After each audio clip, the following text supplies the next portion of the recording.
Berikut agenda presentasi kami dimulai dari pendahuluan, info gereja, cuplikan observasi, rangkuman kondisi gereja, analisis solusi, refleksi anggota kelompok, dan daftar pustaka. Gereja adalah tubuh Kristus. Dasar utama dari segala kuasa gereja adalah Kristus sebagai kepala gereja. Itu terdapat dalam Efesus 1 ayat 22 sampai 23 dan Kolose 1 ayat 18. Gereja tidak memiliki otoritas. Dijelaskan juga kalau gereja itu tidak memiliki otoritas di luar Kristus, tapi gereja hanya sebagai wakil Tuhan di dunia untuk menerima perintah seperti memberitakan Injil. Itu terdapat pada Matius 8 ayat 19 ayat 20. Seterusnya meneguhkan iman para umat percaya melalui sakramen dilakukan di dalam gereja. Itu terdapat pada Lukas 22 ayat 19 sampai 20. Terdapat juga pada Kisah Rasul 2 ayat 38 sampai 42. Dijelaskan juga dalam Yohanes 20 ayat 23 bahwa gereja itu memiliki kuasa dan juga otoritas. Di dalam ayat tersebut dijelaskan bahwa Kristus memberikan kuasa dan hak untuk menghakimi bukan hanya kepada Petrus tetapi juga kepada semua rasul. Itu terdapat pada Matius 16 ayat 18 sampai 19. Berikut kuasa dari gereja menurut Berkhof dalam bukunya Systematic Theology tahun 1996, yaitu potestas, dogmatika atau dokendi, yaitu kuasa pengajaran. Dan di sini dijelaskan bahwa kuasa dari gereja ini memiliki tugas ilahi yang berkaitan dengan kebenaran. Dijelaskan juga jika tugas dari gereja ini adalah sebagai saksi bagi kebenaran terhadap mereka yang belum memiliki kebenaran, dan sebagai saksi juga serta guru bagi mereka yang sudah mengenal kebenaran. Berdasarkan wawancara bersama Pak Pendeta Ranhab terkait dengan pengajaran di dalam gereja yang sedang digembalakan, yaitu bahwa Alkitab selalu menjadi dasar dalam pengajarannya. Dijelaskan juga jika gereja juga menerapkan sebagaimana teori protesta dogmatika yang dijelaskan tadi. Pemberitaan firman dan sakramen juga berdasarkan Alkitab, dan gereja tersebut juga membingkai lambang dan pengakuan iman, di mana gereja memiliki kesadaran diri dalam pengakuan tentang kebenaran dan memformulasikannya. Oke, terima kasih semua. Saya Ranhab Aritonang. Sekarang melayani di GKP Jabar, Gereja Kristen Protestan Jawa Barat. Gereja menganut sistem pemerintahan presbiterial sinodal, sehingga kepemimpinan tidak bersifat hierarkis atau otoriter. Semua penatua dipilih dari jemaat dan bekerja setara.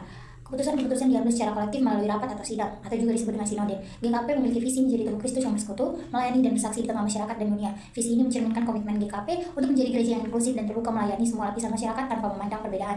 Alkitab menjadi dasar pengajaran dalam gereja GKP. Setiap khotbah, pendalaman Alkitab harus berdasarkan kebenaran firman Tuhan.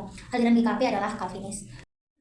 Topik khotbah yang disampaikan disesuaikan dengan topik almanak setiap minggunya. Almanak disusun berdasarkan refleksi teologis dan kebutuhan pelayanan jemaat GKP secara menyeluruh. Fungsi almanak untuk menjaga kesatuan arus spiritual seluruh jemaat GKP di berbagai tempat, kemudian mengarahkan tema khotbah, menolong warga jemaat mendalam firman Tuhan secara teratur dan bertahap sepanjang tahun. Tujuan khotbah GKP adalah untuk menyampaikan kebenaran firman Tuhan agar jemaat mengenal kehendak Tuhan dan hidup sesuai dengan ajarannya. Selain itu, khotbah juga bertujuan untuk menumbuhkan dan memperteguh iman jemaat GKP dan mengarahkan jemaat kepada pertobatan dan hidup baru sehingga jemaat dapat menyatakan kasih. Tantangan besar dalam menyampaikan khotbah adalah terdapat pada pemahaman jemaat. Pemahaman yang bervariasi membuat pengkhotbah harus mampu mengaitkan firman Tuhan dengan kehidupan nyata agar relevan namun tidak kehilangan kekuatan kebenarannya. Kemudian tantangan lainnya adalah mengajarkan doktrin Allah Tritunggal kepada jemaat sehingga dibutuhkan cara untuk menjelaskannya. Kemudian upaya yang dilakukan adalah mendorong jemaat untuk tetap mencintai gereja di tengah-tengah zaman yang mudah berubah ini dengan menyediakan program pendalaman Alkitab untuk semua kalangan. Kemudian dengan menyampaikan firman yang relevan dengan kehidupan sehari-hari, mendorong jemaat untuk bersekutu dan memanfaatkan teknologi dalam pengajaran. Berdasarkan hasil rangkuman dan wawancara, kami menganalisis bahwa Gereja GKP Jabar Batrahaya telah sesuai dengan pandangan Calvin yang dibuktikan dengan Alkitab sebagai fondasi atau dasar dalam pengajaran yang dilakukan oleh gereja kepada jemaatnya. Gereja ini juga memilih topik atau tema setiap minggunya dari Almanak PGI atau Persatuan Gereja-Gereja di Indonesia. Gereja ini juga memandang gereja sebagai ibu dari semua tubuh Kristus dan Kristus sendiri sebagai sang kepala gereja. Gereja ini dipimpin atau digembalai oleh seorang pendeta dan beberapa majelis lainnya. GKP hanya percaya kepada Allah Tritunggal, yakni Allah satu esensi atau dalam hakikatnya, dan tiga pribadi, yakni Allah Bapa, Allah Anak, dan Allah Roh Kudus. Instruksi pertama yang kami berikan adalah dalam menyusun sebuah materi untuk khotbah, seorang pendeta harus menyusunnya dengan fleksibel atau cocok untuk semua kalangan jemaat. Dalam mempersiapkan materi ini, materinya harus sederhana supaya dapat dipahami oleh jemaat. Dan seorang pendeta harus membimbing jemaatnya dalam memahami konsep dan pengajaran akan doktrin yang diberikan. Dalam menyampaikannya, bisa dengan cara berurutan, yaitu disederhanakan melalui setiap doktrin yang hendak diajarkan itu dibagi-bagi dalam poin-poin kecil supaya mempermudah pendeta untuk menyampaikannya kepada jemaat dan jemaat dapat memahaminya dengan baik. Solusi kedua yang kelompok kami berikan adalah menggunakan metode dialogis, yaitu metode ini dilakukan di luar ibadah minggu. Metode ini dilakukan dengan mengadakan diskusi di luar ibadah mengenai Allah Tritunggal. Nah, kelebihan dari metode ini, para jemaat dapat meningkatkan partisipasinya dan dapat meningkatkan pemahaman mereka mengenai doktrin Allah Tritunggal. Ketika menyampaikan kebenaran mengenai Allah Tritunggal, seorang pendeta dapat menjelaskannya dengan bahasa yang sederhana atau menyederhanakan bahasa yang berkaitan dengan kehidupan sehari-hari, dan pendeta juga bisa menggunakan ilustrasi supaya mempermudah jemaat dalam memahami khotbah yang sedang disampaikan oleh pendeta. Saya percaya bahwa gereja bukan hanya tempat berkumpul, tetapi ruang di mana Allah membentuk karakter dan memperlengkapi umatnya untuk menjalankan panggilan hidup. Saya semakin mengerti bahwa gereja punya tanggung jawab bukan hanya untuk memberitakan Injil, tetapi juga membina dan memuridkan anggotanya agar hidup semakin serupa dengan Kristus. Sebagai calon guru Kristen, saya melihat peran saya selaras dengan panggilan gereja, yaitu mendidik dengan kasih, memimpin dengan kebenaran, dan menjadi teladan yang hidup bagi generasi muda. Saya rindu untuk belajar dengan sungguh agar setiap pengajaran saya, baik di kelas maupun di kehidupan sehari-hari, menjadi bagian dari misi gereja yang kudus dan universal, yaitu yang setia kepada Kristus, Sang Kepala Gereja. Menjadi salah satu bagian dari tubuh Kristus, saya merasa sangat senang.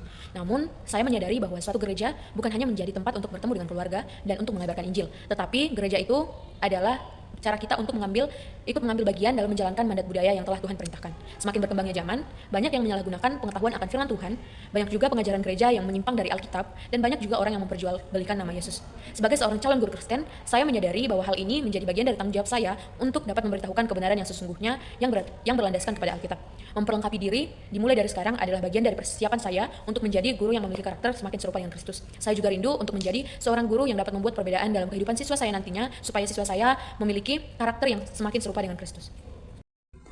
Sebagai refleksi saya sebagai salah satu anggota tubuh Kristus percaya bahwa gereja bukan hanya tempat di mana para orang percaya berkumpul dan mendengarkan Injil, tetapi ada hal besar yang sebenarnya menjadi kuasa gereja, yaitu tempat di mana umat percaya meneguhkan iman mereka dan berani menjalankan panggilan gereja, yaitu untuk menjadi saksi Kristus, memberitakannya dimanapun kita berada. Sebagai calon guru Kristen kedepannya, saya menyadari jika saya memiliki tanggung jawab yang sangat besar ketika saya mulai terjun di dunia pendidikan. Bagi saya, mungkin itu termasuk salah satu pergumulan karena mengajar anak-anak dan sekaligus mengenalkan Kristus dalam pengajaran saya tidak semudah yang saya bayangkan, tetapi melalui adanya persekutuan dan gereja itu dapat membuka pemikiran saya akhirnya mengerti jika segala sesuatu itu akan digunakan oleh Sebagai seorang percaya yang telah ditebus Kristus, saya memiliki tanggung jawab untuk berbagian dalam menjalankan atau menghidupi doktrin pengajaran gereja yang benar, yakni yang berpusat pada Alkitab sebagai otoritas tertinggi. Saya juga belajar untuk membedakan gereja mana yang sesuai dengan prinsip Alkitabiah dan mana yang masih belum sesuai. Saya belajar untuk selalu berpegang teguh dengan ajaran gereja yang hanya berfokus pada pengajaran Alkitab saja.